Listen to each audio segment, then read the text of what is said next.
إلا بالله العلي العظيم.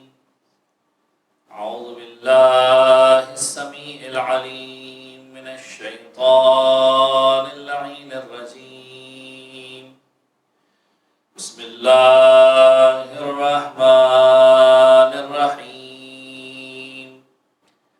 الحمد لله رب العالمين. الحمد لله استتماما لنعمته واستسلاما لعزته واستعصاما من معصيته واستعينه فاقة إلى كفايته. إنه لا يضل من هداه ولا يئل من عاداه ولا يفتقر من كفى.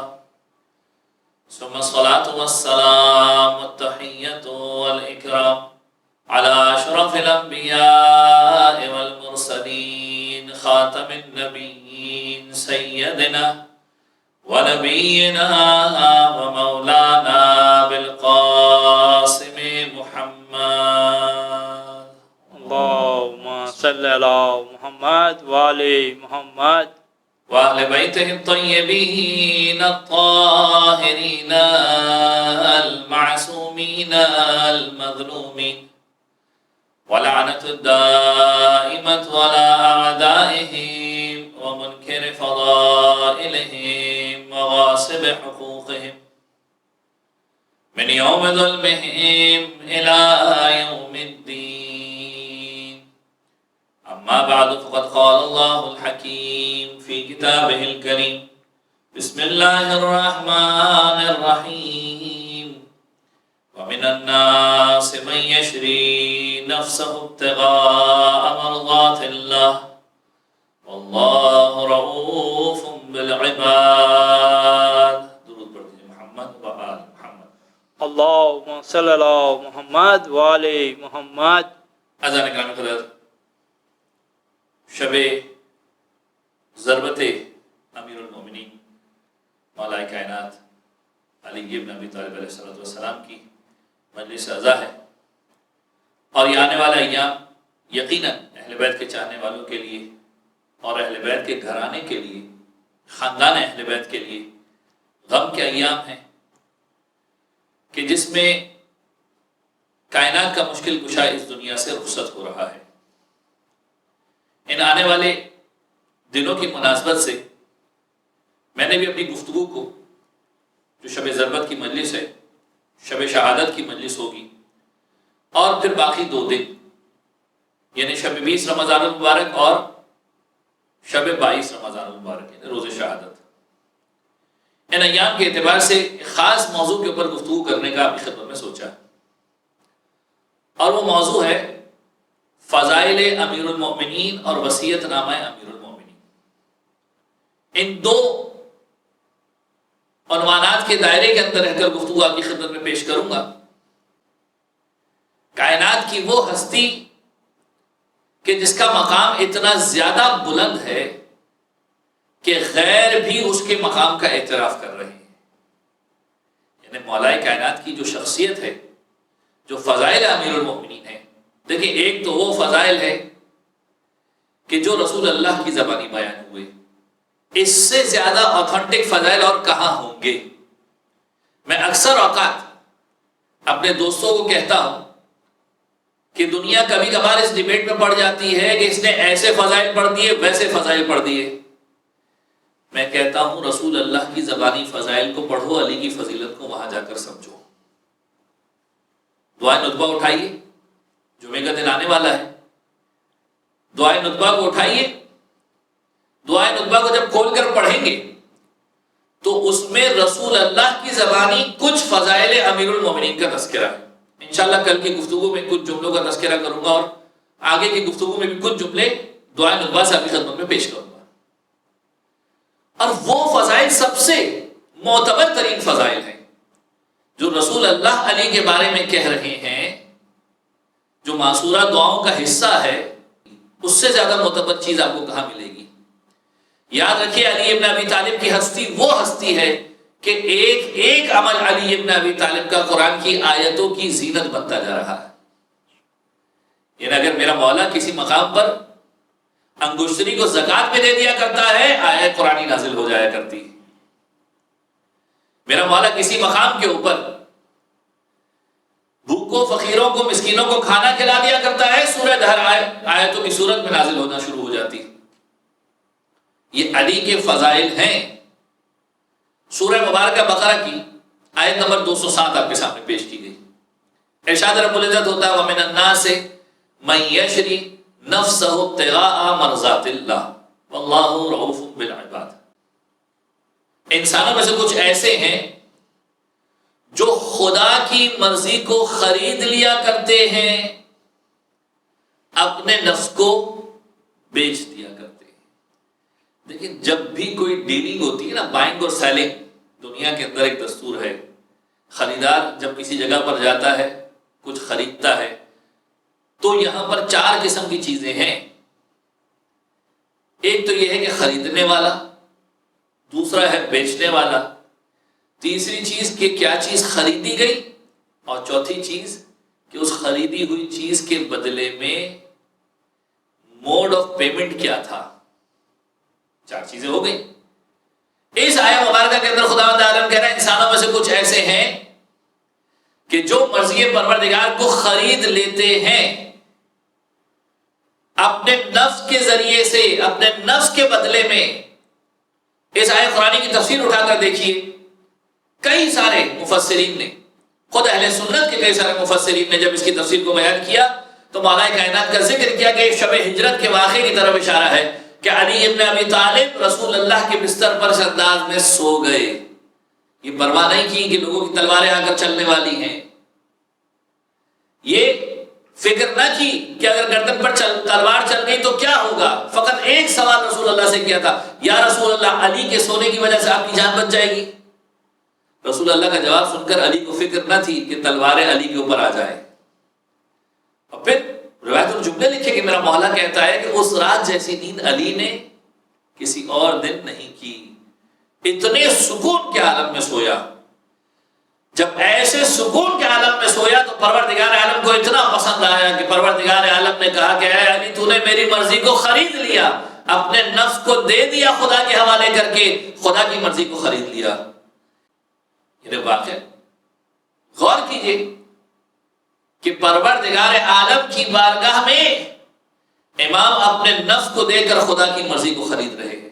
علی خریدار بن رہا ہے خدا کی مرضی کا، نفس کو دے رہا ہے، مرضی پروردگار کو لے رہا ہے. اور ایسی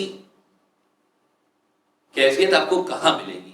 یہ علی ابن ابی طالب کی فضیلت ہے. یاد رکھیے علی کی فضیلت کی کیفیت وہ کیفیت ہے کہ دشمن علی کی فضیلت کا اقرار کر رہے ہیں.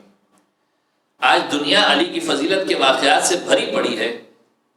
اہل سنت کے امام شافعی کہتے ہیں کہ میں حیران ہوں. کس چیز کے اوپر حیران ہے؟ کہتے ہیں میں حیران ہوں کہ علی کی فضیلت کو دشمنوں نے بغض کی وجہ سے چھپایا. کتنے دشمن ایسے تھے کہ جنہوں نے علی ابن ابی طالب کی فضیلت کو بغض کی وجہ سے چھپا دیا، اصل حقیقت کو سامنے نہیں آنے دیا، مقام علی ابن ابی طالب کو سامنے نہیں آنے دیا، اور دوستوں نے خوف کی وجہ سے چھپانا شروع کر دیا کہ اگر دوست علی ابن ابی طالب کی فضیلت کو بتا دیتے تو مارے جاتے، قتل کر دیے جاتے. کہتا ہے کہ میں دیکھتا ہوں کہ لوگوں نے علی کی فضیلت کو کسی نے بغض کی وجہ سے چھپایا، کسی نے خوف کی وجہ سے چھپایا، پھر بھی علی ابن ابی طالب کے فضائل اتنے زیادہ ہیں کہ پورے مشرق و مغرب تک پھیلے ہوئے ہیں. تو میں یہ سوچتا ہوں کہ اگر علی کے فضائل کو نہ چھپایا جاتا تو کیا کیفیت ہوتی. ذرا سوچیے اگر علی کے فضائل بالکل اسی انداز میں آ جاتے جیسے علی کے فضائل ہیں تو پھر کیا حال ہوتا. جب چھپانے پر یہ حال ہے تو ظاہر کرنے پر کیا حال ہوگا. یہ علی ابن ابی طالب کی فضیلت ہے. اور علی کی فضیلت کا اقرار وہ تمام صحابہ بھی کر رہے ہیں اس دور کے کہ جو علی ابن ابی طالب کے حق کو غصب کرنے والے بھی ہیں لیکن اقرار فضیلت علی ابن ابی طالب کو مانتے ہیں. کسی مقام پر اگر علی سے کسی کا مقابلہ ہو جاتا ہے تو کسی کی ہمت نہیں ہے کہ علی کے خلاف جا کر بات کرے، کیونکہ جانتے ہیں کہ علی حق کے اوپر ہے، کوئی علی کے خلاف بات نہیں کرتا۔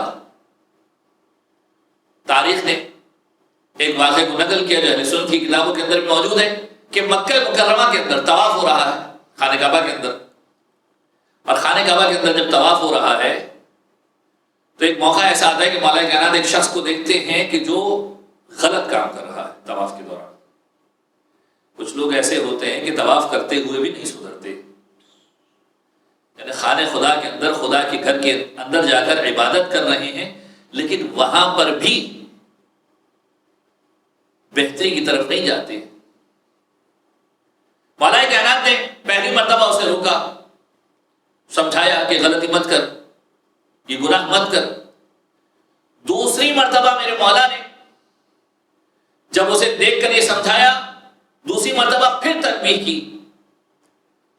تیسری مرتبہ جب اس نے امام کی بات کو نہیں سنا تو امام علیہ السلام نے اسے اس انداز میں مارا کہ وہ زمین پر گر گیا۔ فریاد لے کر پہنچا خلیفہ کے دربار میں، اور خلیفہ کے دربار میں کہا کہ علی نے مجھ سے زیادتی کی، علی نے مجھے مارا ہے۔ اب خلیفہ کا جواب سنیے اور علی ابن ابی طالب کی فضیلت کو سمجھیں۔ خلیفہ کہتا ہے کہ کیا ماجرا ہوا ہے؟ اس نے پورے کے پورے واقعے کو سنا دیا۔ جب پورا کا پورا واقعہ سنا دیا، خلیفہ کہنے لگا میں کیا کروں؟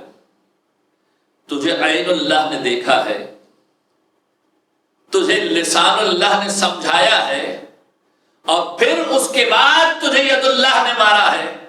یعنی جہاں پر اللہ کی آنکھ دیکھ رہی ہو، اللہ کی زبان سمجھا رہی ہو، اور اللہ کا ہاتھ مار رہا ہو، تو علی نے کون سا ایسا غیر خدائی کام کیا ہے کہ جس کے لیے میں علی کو پیش کروں، جس کے لیے میں علی سے سوال کروں؟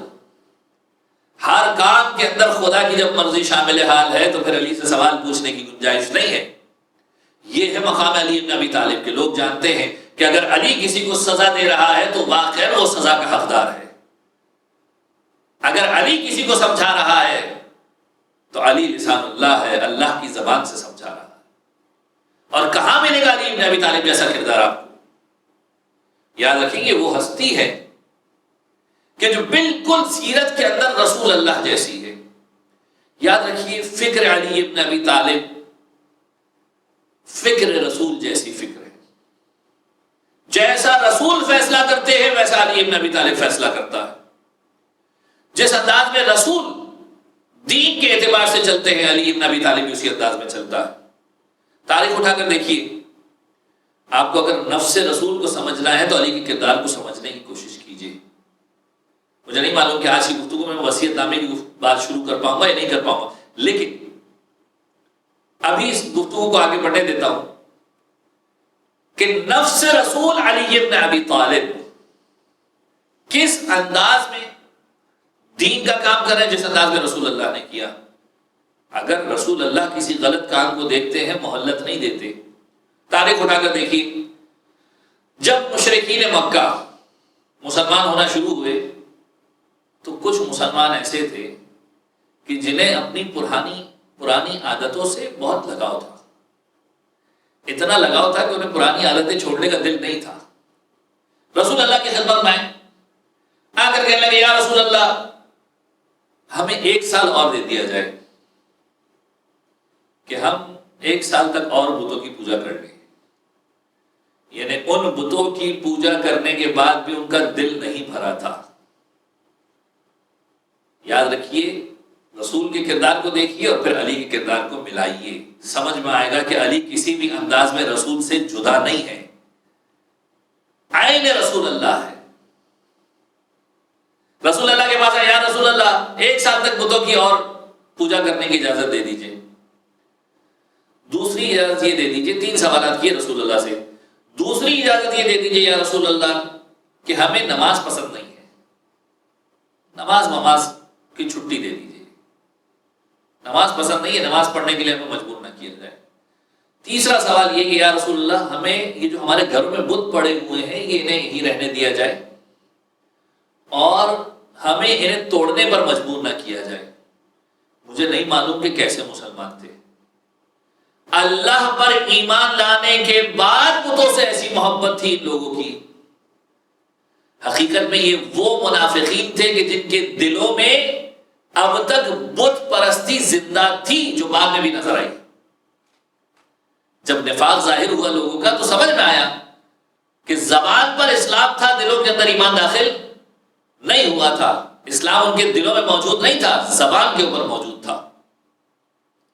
رسول اللہ نے جب تینوں شرطیں سنی، رسول اللہ نے کہا ایک دن کی مہلت نہیں دوں گا۔ مسلمان بن گئے وہ، ایک دن کی مہلت نہیں ملے گی۔ یہ انداز رسول ہے کہ مسلمان بن گئے، اب اسلام کے قاعدے قانون کے اوپر عمل کرو۔ مولا کائنات جب تخت خلافت کے اوپر آئے، اب دیکھیں وہاں رسول اللہ اجازت نہیں دے رہے، یہاں علی بن ابی طالب کے کردار کو دیکھیے۔ بہت سارے لوگ آئے علی بن ابی طالب پر، یا علی امیر شام کو چھیڑنے کی ضرورت نہیں ہے، شام کے تخت کو چھیڑنے کی ضرورت نہیں ہے۔ کیوں؟ کیونکہ شام کا حاکم بڑا مضبوط ہو چکا ہے، بڑا طاقتور ہے۔ یا علی پہلے باقی معاملات کو سلجھا دیجئے، جب سارے معاملات سلجھ جائیں پھر شام کے حاکم کی طرف دیکھیے گا۔ اب میرا مولا جواب دیتا ہے کہ اگر علی کسی چیز کو غلط سمجھتا ہے تو پہلے دن ہی اس کے خلاف کارروائی کرے گا۔ علی مہلت نہیں دے گا، ایک دن کی مہلت نہیں دے گا۔ اگر علی کسی کو غلط سمجھتا ہے تو علی اسے ایسے رہنے نہیں دے گا، علی خاموشی اختیار نہیں کرے گا۔ امیر شام کا کردار علی کے لیے ناقابل قبول ہے، یعنی وہ کردار جو علی کے لیے ناقابل قبول ہے، علی جسے غلط سمجھتا ہے علی اسے مہلت نہیں دے سکتا۔ تو یہ علی ابن ابی طالب کے کردار کو دیکھیے، واقعا فکر علی ابن ابی طالب کو سمجھیے کہ فکر علی ابن ابی طالب باقی سب سے جدا ہے، سب سے مختلف ہے۔ جو لوگ جس انداز میں سوچتے ہیں، علی ابن ابی طالب جس انداز میں سوچتا ہے مختلف ہے۔ علی کی سوچ کیا ہے؟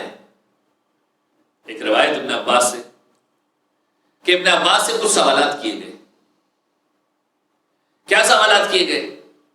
سوال کیے گئے ابن عباس سے کہ اے ابن عباس یہ بتائیے کہ مہینوں کے اندر کون سا مہینہ سب سے بہتر مہینہ ہے؟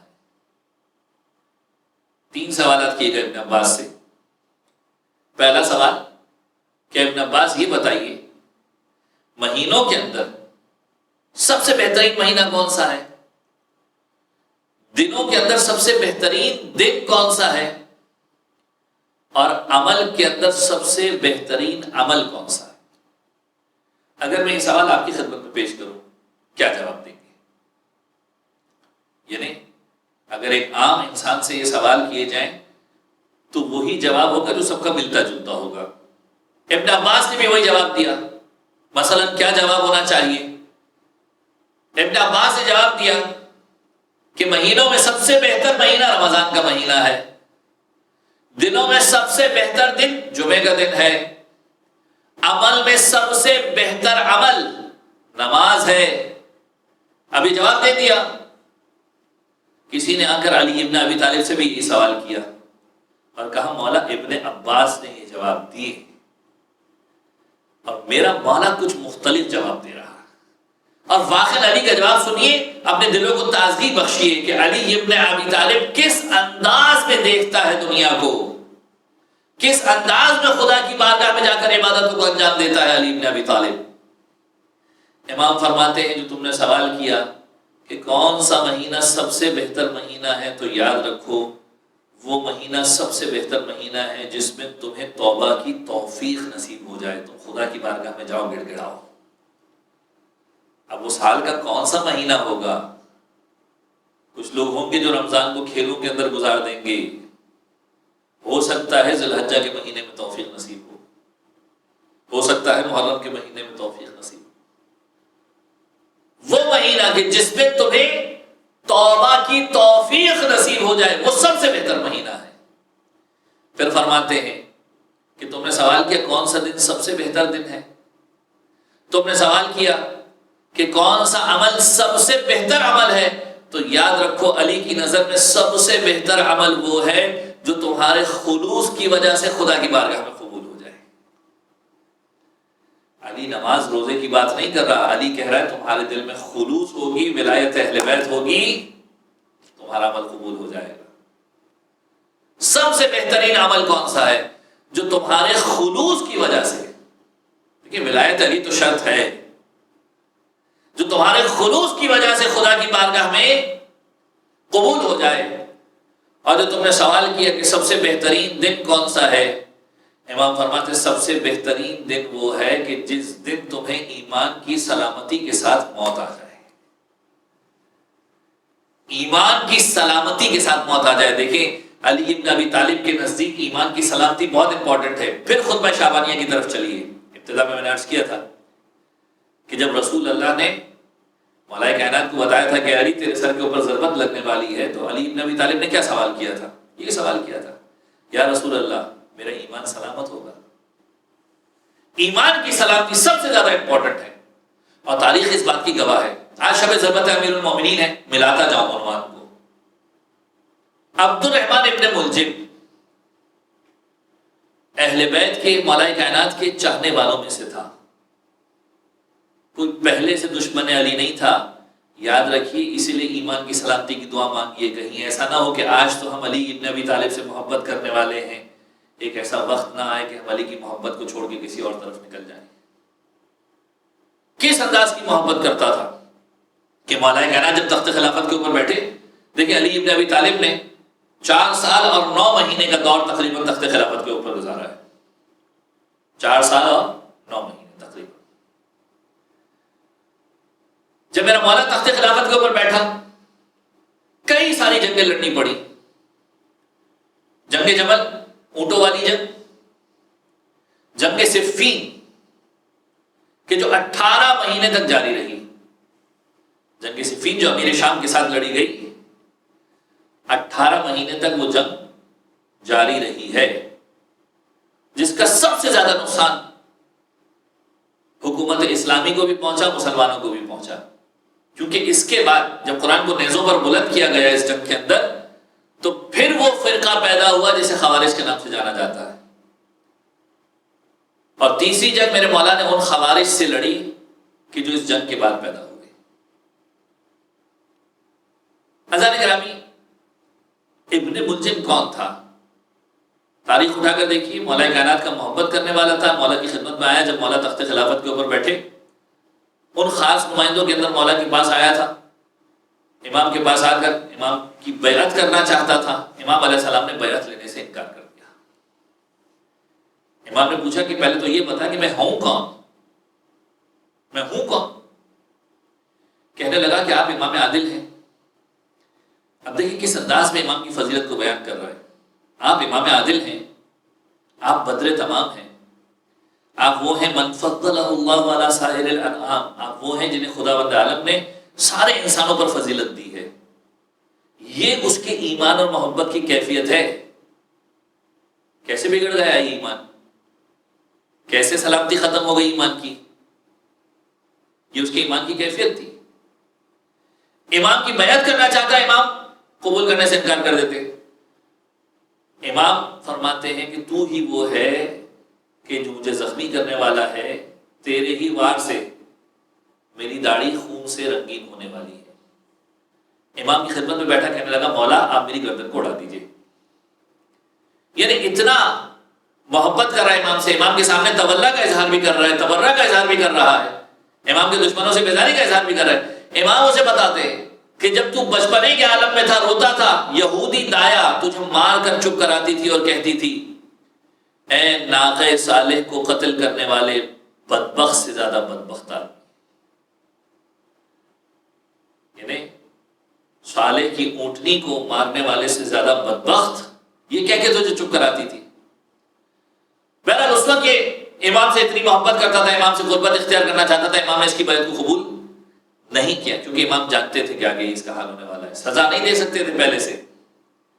لیکن یاد رکھیے جیسے جیسے معاملات بڑھتے چلے گئے، جنگ صفین کے بعد وہ مرحلہ آیا جب خوارج پیدا ہوئے، جب یہ قوم بنی، امام نے اس سے بھی جنگ کی۔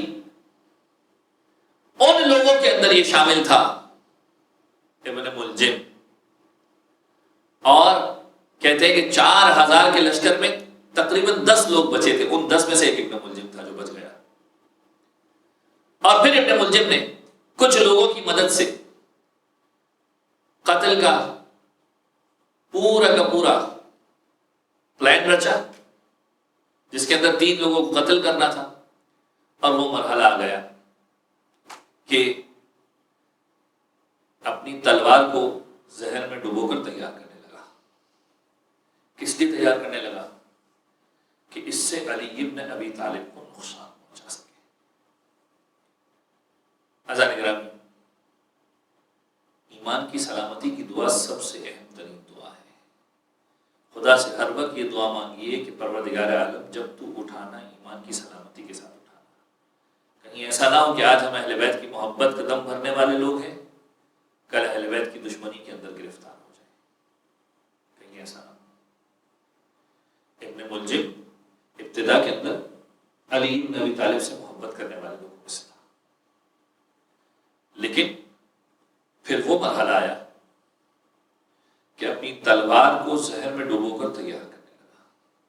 محدث دہلوی لکھتا ہے کہ علی وہ واحد مظلوم ہے کہ جسے تلوار اور زہر دونوں سے شہید کیا گیا۔ عزیزو، کسی امام کو تلوار سے شہید کیا گیا، کسی امام کو زہر سے شہید کیا گیا، لیکن علی ابن ابی طالب وہ مظلوم ہے کہ تلوار کو زہر میں پہلے ڈبویا گیا، سخت قسم کا زہر تھا، اور اس تلوار سے علی ابن ابی طالب کو شہید کیا گیا۔ آج 19ویں شب کی رات ہے، میرا مولا ام کلثوم کے گھر مہمان ہے۔